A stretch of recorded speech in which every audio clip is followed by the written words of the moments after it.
சற்று முன்பு அந்தர்பல்ட்டி அடித்த உதயநிதி பரபரப்பு தகவல்.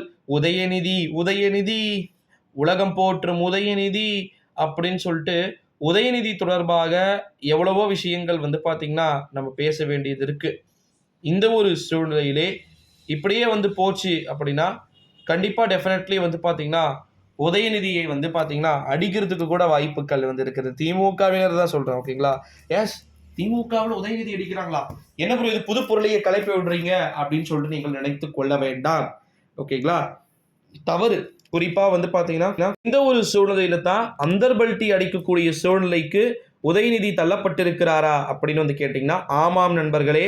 குறிப்பா ஜூன் போனால் ஜூலை காற்று, உதயநிதி சென்ற இடமெல்லாம் ஆமை புகுந்த வீடும் உதயநிதி சென்ற இடமும் விளங்கியதாக வரலாறு இல்லை அப்படின்னு சொல்லிட்டு ரீசன்ட் டைம்ல பேசப்படுது. காரணம் என்னன்னா, ஜெகன்மோகன் ரெட்டியை மகனும் தந்தையும் சந்தித்தார்கள். ஜெகன்மோகன் ரெட்டி முதலமைச்சர் பதவியிலிருந்து தூக்கப்படுகிறார். தெலுங்கானாவின் முதலமைச்சரை போய் பார்த்தீங்கன்னா சந்திக்கிறார்கள். தெலுங்கானா முதலமைச்சரின் பதவியும் பார்த்தீங்கன்னா பறிபோகிறது. இந்த ஒரு சூழ்நிலையிலே செல்லும் இடமெல்லாம் கற்றோருக்கு சிறப்பு அப்படின்ற அந்த கான்செப்ட் சுக்கு நூறாக உடைகிறது, ஓகேங்களா? உதயநிதி சென்ற இடமெல்லாம் செருப்படி அப்படின்ற மாதிரி உதயநிதி சனாதன தர்மத்தை பேசியதால் தான் இப்போ கூட இந்தியா கூட்டணி இன்னும் 30 தொகுதிகள் அதிகமாக எடுத்திருக்க வேண்டிய ஒரு கட்சியாக வளர்ந்திருக்கும். அதை கெடுத்ததும் இதே கைகள். உதயநிதியுடைய சனாதன பேச்சு ஒரு சில இந்துத்துவவாதிகள் அதிகமாக இருக்கக்கூடிய மாநிலங்கள்ல நிறைய ஷேர் ஆச்சு.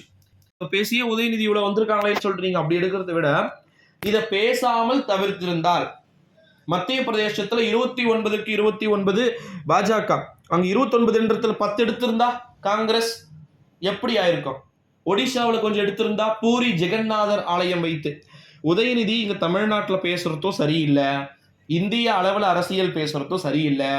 ஓப்பனாவே சொல்ல போனா உதயநிதிக்கு அரசியல் பேசவே தெரியல அப்படின்ற மாதிரியான குற்றச்சாட்டுக்கள் தான் தொடர்ந்து பார்த்தீங்கன்னா அதிகமாக முன் வச்சுக்கிட்டு இருக்கிறத நம்மளால பார்க்க முடிகிறது.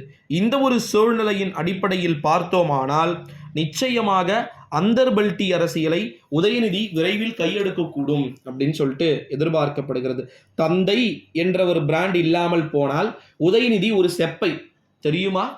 எஸ் கருணாநிதி, முத்துவேல் கருணாநிதி என்ற ஒரு பெயரை எடுத்து விடுங்கள், ஸ்டாலின் என்ற ஒரு பெயரை எடுத்து விடுங்கள். இதை எடுத்து விட்டால் உதயநிதி 0 அப்படின்னு சொல்லிட்டு அரசியல் கட்சி தலைவர்களும் மற்றவர்களும் கூறுவது ஏறத்தாழ உண்மைதான், ஏறத்தாழ நிதர்சனத்தின் வெளிப்பாடு தான். அதில் மாற்று கருத்துக்கு இடம் இல்லை. ஸோ வெயிட் பண்ணி பார்க்கலாம் நண்பர்களே. அந்தர்பல்ட்டி அடிக்கக்கூடிய சூழ்நிலைக்கு உதயநிதி தள்ளப்பட்டிருக்கிறாரா அப்படின்ற